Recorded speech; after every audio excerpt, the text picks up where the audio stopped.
जय श्री कृष्णा। भाद्रपद मास की कृष्ण पक्ष की एकादशी को अजा एकादशी के नाम से जाना जाता है।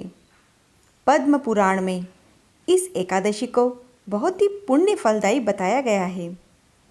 इस एकादशी का महत्व इसीलिए और भी अधिक बढ़ जाता है क्योंकि यह जन्माष्टमी के 4 दिन बाद आती है।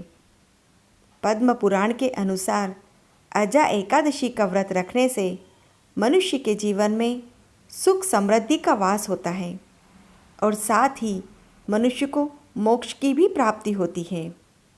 आइए सुनते हैं अजा एकादशी की व्रत कथा को। लेकिन उससे पहले यदि आपने इस चैनल को अभी तक सब्सक्राइब नहीं किया है तो आप सब्सक्राइब जरूर करें और इस कथा को लाइक व शेयर भी करें। आइए सुनते हैं इसकी कथा को। एक बार कुंती पुत्र महाराज युधिष्ठिर भगवान श्री कृष्ण से कहते हैं, हे पुंडरीकाक्ष, मैंने श्रावण शुक्ल एकादशी अर्थात पुत्रदा एकादशी का सविस्तार वर्णन सुना है।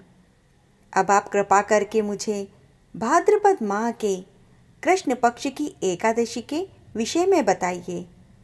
इस एकादशी का क्या नाम है, इसके व्रत का क्या विधान है और इसे करने से किस फल की प्राप्ति होती है।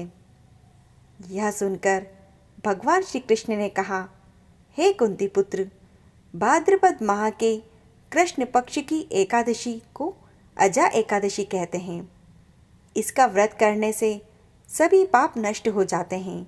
इस लोक और परलोक में मदद करने वाली इस एकादशी के समान संसार में कोई दूसरा व्रत नहीं है। अब आप ध्यानपूर्वक इस एकादशी के महात्म्य को श्रवण करो।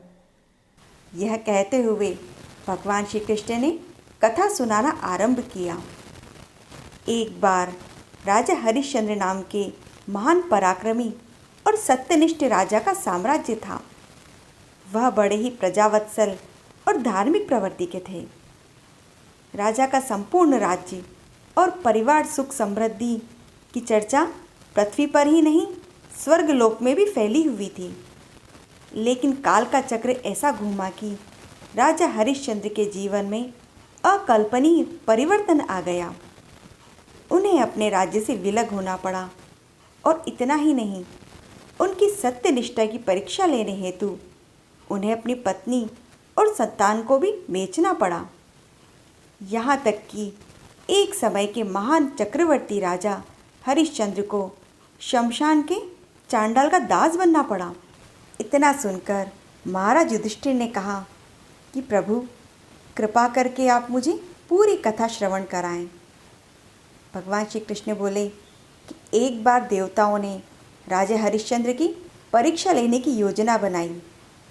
राजा हरिश्चंद्र ने रात्रि में स्वप्न देखा कि उन्होंने अपना सारा राज्यपाट ऋषि विश्वामित्र को दान कर दिया है और सुबह जब वे अपने दरबार में बैठे हुए थे तभी ऋषि विश्वामित्र वहाँ पर आए और बोले, राजन, आपने स्वप्न में अपना सारा राज्यपाट मुझे दान कर दिया। राजा ने भी अपनी सत्य निष्ठा का पालन करते हुए अपना राज्य ऋषिवर को दे दिया और अपने परिवार के साथ अयोध्या से जाने लगे। तभी ऋषिवर ने कहा, राजन, कोई भी जब तब बिना दक्षिणा के पूर्ण नहीं होता, इसीलिए आपको मुझे दक्षिणा देनी चाहिए। और इतने बड़े राज्य की दक्षिणा तो 1000 सोने की मोहरें ही होंगी। लेकिन राजा के पास तो धन ही नहीं था क्योंकि इन्होंने अपना राज्य सब कुछ दान कर दिया। इसीलिए इन्होंने ऋषिवर से 1 माह का समय मांगा और वे अपने परिवार को लेकर काशी में आ गए। कहते हैं काशी भगवान शंकर के त्रिशूल पर बसी हुई है, इसीलिए वह पृथ्वी पर होते हुए भी पृथ्वी का हिस्सा नहीं है। महाराज हरिश्चंद्र ने काशी में ही निवास करने का निश्चय किया। काशी में आकर उन्होंने उनकी पत्नी को एक ब्राह्मण के घर में दासी का कर्म दे दिया और राजकुमार, जो कि छोटा बालक था, उसको भी वित्ती करके अपनी माँ के साथ ही रहने दिया और स्वयं को एक चांडाल के हाथों बेच दिया। इस प्रकार ऋषिवर को 1000 मोहरें दान दी। रानी अब ब्राह्मण के घर में रहकर ही दासी का काम करने लगी और राजा स्वयं चांडाल के यहाँ रहकर चौकीदारी का काम करने लगे। वहाँ पर जो भी मुर्दे जलाने के लिए आते वे उनसे कर लेते थे। उन्होंने इस विपरीत समय में भी सत्य और धर्म का साथ नहीं छोड़ा। जब उन्हें इस प्रकार कर्म करते हुए कई वर्ष बीत गए तो वे अपने इस कर्म पर बड़े दुखी हुए और इस नीच कर्म से मुक्त होने के बारे में सोचने लगे।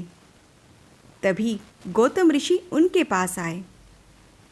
राजा ने उन्हें देखकर प्रणाम किया और अपने दुख की कथा उन्हें सुनाने लगे। महर्षि गौतम राजा के इस दुखपूर्ण वाक्यों को सुनकर बहुत दुखी हुए और राजा से बोले, हे राजन, भादो मास के कृष्ण पक्ष में जो एकादशी आती है उसका नाम अजा है।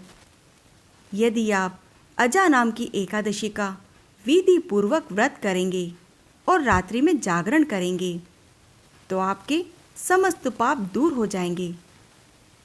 गौतम ऋषि राजा से यह कहकर अंतर्ध्यान हो गए। भादो मास की एकादशी आने पर राजा ने ऋषिवर के कहे अनुसार विधि पूर्वक व्रत किया और रात्रि में जागरण किया। उसी व्रत के प्रभाव से राजा के समस्त पाप दूर हो गए।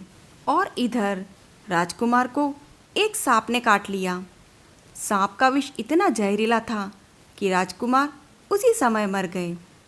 जब महारानी ने यह देखा तो वे रोती बिलखती अपने पुत्र की देह लेकर शमशान में आ गई।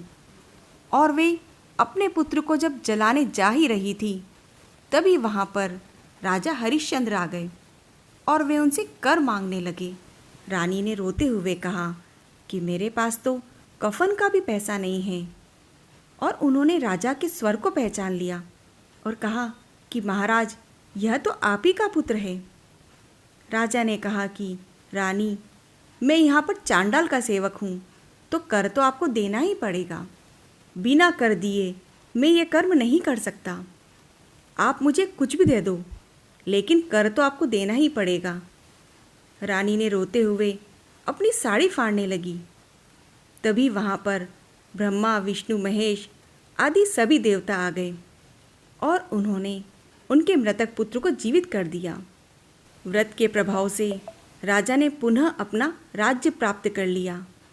वास्तव में एक ऋषि ने राजा की परीक्षा लेने के लिए यह सब किया, परंतु अजा एकादशी के व्रत के प्रभाव से राजा को पुनः अपना राज्य मिल गया और अंत समय में राजा हरिश्चंद्र अपने परिवार के साथ स्वर्गलोक को गए। भगवान श्री कृष्ण ने कहा, हे राजन, यह सब अजा एकादशी के व्रत का ही प्रभाव है। जो मनुष्य इस व्रत को यथाविधि करते हैं और रात्रि में जागरण करते हैं उनके सभी पाप नष्ट हो जाते हैं और वे अंत में स्वर्गलोक को जाते हैं। इस एकादशी की कथा सुनने मात्र से ही मनुष्य को अश्वमेध यज्ञ का फल मिलता है।